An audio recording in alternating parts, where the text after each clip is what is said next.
നമസ്കാരം, ചർച്ച അപ്ഡേറ്റ്സിലേക്ക് സ്വാഗതം. ക്രൈസ്തവ മതം ഉപേക്ഷിച്ചില്ലെങ്കിൽ നാടുകടത്തുമെന്ന് മയക്ക് കെട്ടി പ്രചരണം. ബീഹാറിലെ ബഗൽപൂർ ജില്ലയിലുള്ള ഗോപാൽപൂർ ഗ്രാമത്തിലാണ് സംഭവം.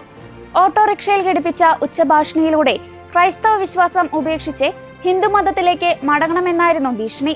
ഈ സംഭവത്തെ തുടർന്ന് രാജ്യത്തെ ക്രൈസ്തവ സമൂഹങ്ങളുടെ സുരക്ഷയെക്കുറിച്ചും മതസ്വാതന്ത്ര്യത്തെക്കുറിച്ചും സഭാ നേതൃത്വങ്ങളും മനുഷ്യാവകാശ പ്രവർത്തകരും കടുത്ത ആശങ്ക രേഖപ്പെടുത്തി. ഇന്ത്യൻ ഭരണഘടന ഓരോ പൗരനും നൽകുന്ന മൗലിക അവകാശങ്ങളുടെയും മതസ്വാതന്ത്ര്യത്തിന്റെയും നഗ്നമായ ലംഘനമാണിതെന്ന് മനുഷ്യാവകാശ പ്രവർത്തകനും ഈശോ സഭ വൈദികനുമായ ഫാദർ സെഡ്രിക് പ്രകാശ് വ്യക്തമാക്കി.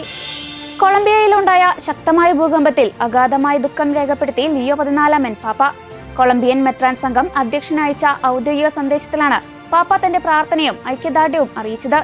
ദുരന്തത്തിൽ ജീവൻ നഷ്ടപ്പെട്ടവരുടെ ആത്മശാന്തിക്കായി പാപ്പ പ്രത്യേകമായി പ്രാർത്ഥിച്ചു. പ്രിയപ്പെട്ടവരെ നഷ്ടപ്പെട്ടവരുടെ വേദനയിൽ താൻ പൂർണ്ണമായി പങ്കുചേരുന്നതായി പാപ്പ സന്ദേശത്തിൽ വ്യക്തമാക്കി. ദുരന്ത മേഖലയിൽ രാപ്പകലില്ലാതെ രക്ഷാപ്രവർത്തനങ്ങളിൽ ഏർപ്പെട്ടിരിക്കുന്ന എല്ലാവരുടെയും സേവനങ്ങളെ അദ്ദേഹം നന്ദിയോടെ സ്മരിച്ചു. ദുരിതമനുഭവിക്കുന്ന കൊളംബിയൻ ജനതയ്ക്ക് വത്തിക്കാൻ സ്റ്റേറ്റ് സെക്രട്ടറി കർദിനാൾ പിയത്രോ പരോളിൻ വഴി പാപ്പ ആത്മീയ സാമീപ്യം ഉറപ്പു നൽകി.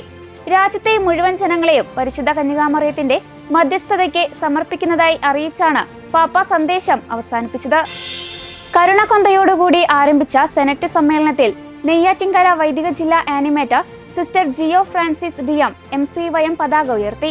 ഭദ്രാസന general secretary Mithun Joshy Joseph ചടങ്ങിൽ സ്വാഗതം ആശംസിച്ചു. തുടർന്ന് ഭദ്രാസന ഡയറക്ടർ ഫാദർ ജെറോം കുന്നിൻപുറത്ത് ആമുഖ പ്രഭാഷണം നടത്തി. സമ്മേളനത്തിന്റെ അധ്യക്ഷൻ ഡോക്ടർ അഗസ്റ്റിൻ ജോൺ JC അധ്യക്ഷ പ്രസംഗം നിർവഹിക്കുകയും യുവജനങ്ങളെ അഭിസംബോധന ചെയ്ത് സംസാരിക്കുകയും ചെയ്തു. പാറശാല ഭദ്രാസന അധ്യക്ഷൻ അഭിവന്യ തോമസ് മാർ യൗസേബിയോസ് പിതാവ് അർദ്ധവാർഷിക സെനറ്റ് സമ്മേളനം ഉദ്ഘാടനം ചെയ്ത് മുഖ്യ സന്ദേശം നൽകി. കാട്ടാക്കട വൈദിക ജില്ലാ വികാരി ഫാദർ തോമസ് പൊറ്റപ്പുരയിടം സെനറ്റ് സമ്മേളനത്തിന് ആശംസകൾ അറിയിച്ചു സംസാരിച്ചു. ഭദ്രാസനത്തിലെ 5 വൈദിക ജില്ലകൾ കഴിഞ്ഞ 6 മാസക്കാലത്തെ റിപ്പോർട്ടും കണക്കും അവതരിപ്പിക്കുകയും തുടർന്ന് ഭദ്രാസന സമിതിയുടെ റിപ്പോർട്ട് മിഥുൻ ജോഷി ജോസഫും വരവ് ചെലവ് കണക്ക് മാർട്ടിൻ RPയും അവതരിപ്പിച്ചു. സംഘടനാ ചർച്ചയോടുകൂടി സെനറ്റ് സമ്മേളനം അവസാനിച്ചു. 5 വൈദിക ജില്ലകളിൽ നിന്നായി 75ഓളം യുവജനങ്ങൾ സമ്മേളനത്തിൽ പങ്കെടുത്തു. യൂറോപ്പിന്റെ ക്രിസ്തീയ പൈതൃകം ശക്തമായി സംരക്ഷിക്കേണ്ടതുണ്ടെന്ന സംയുക്ത പ്രസ്താവനയുമായി ഇറ്റാലിയൻ പ്രധാനമന്ത്രി ജോർജിയ മെലാനിയും ഡെൻമാർക്ക് പ്രധാനമന്ത്രി മെറ്റ ഫ്രെഡറിക്സനും യൂറോപ്പിന്റെ ചരിത്രത്തിലും സ്വത്വത്തിലും ക്രിസ്തീയ വിശ്വാസം വഹിക്കുന്ന പങ്ക് എടുത്തു പറഞ്ഞുകൊണ്ട് സംയുക്ത പ്രസ്താവനയിലൂടെയാണ് ഇരു നേതാക്കളും തങ്ങളുടെ നിലപാട് വ്യക്തമാക്കിയത്. നിലവിലുള്ള രാഷ്ട്രീയ സാമൂഹിക വെല്ലുവിളികൾ നേരിടുമ്പോൾ യൂറോപ്പ് അതിന്റെ സാംസ്കാരികവും ചരിത്രപരവുമായ വേരുകൾ വിസ്മരിക്കാൻ പാടില്ലെന്ന് ഇരുവരും അഭിപ്രായപ്പെട്ടു. യൂറോപ്പിലേക്ക് വരുന്ന കുടിയേറ്റക്കാർ അവിടുത്തെ പരമ്പരാഗത സമൂഹങ്ങളുടെ മൂല്യങ്ങളെയും നിയമങ്ങളെയും നിർബന്ധമായും മാനിക്കണം.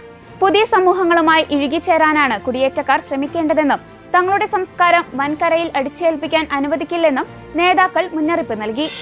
Madras Mylapore archbishop doctor George Antony സാമിയെ വത്തിക്കാന്റെ സുവിശേഷവൽക്കരണത്തിനായുള്ള ഡിക്കാസ്ട്രി അംഗമായി ലിയോ 14 പാപ്പ വീണ്ടും നിയമിച്ചു. അടുത്ത 5 വർഷത്തെ കാലാവധിയിലേക്കാണ് പുതിയ നിയമനം.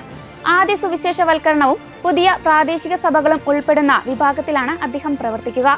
ആഗോള കത്തോലിക്ക സഭയുടെ സുവിശേഷവൽക്കരണ ദൗത്യത്തിലും മിഷണറി പ്രവർത്തനങ്ങളിലും നിർണായക പങ്കുവഹിക്കുന്ന സമിതിയാണ് സുവിശേഷവൽക്കരണത്തിനായുള്ള ഡിക്കാസ്ട്രി. വത്തിക്കാൻ പുറപ്പെടുവിച്ച ഔദ്യോഗിക ഉത്തരവ് പ്രകാരം ആർച്ച് ബിഷപ്പ് ജോർജ് ആന്റണി സാമി ഈ പദവിയിൽ തുടർന്നും സേവനമനുഷ്ഠിക്കും. ഇതോടെ ചർച്ച അപ്ഡേറ്റ്സ് പൂർണ്ണമാകുന്നു. നന്ദി.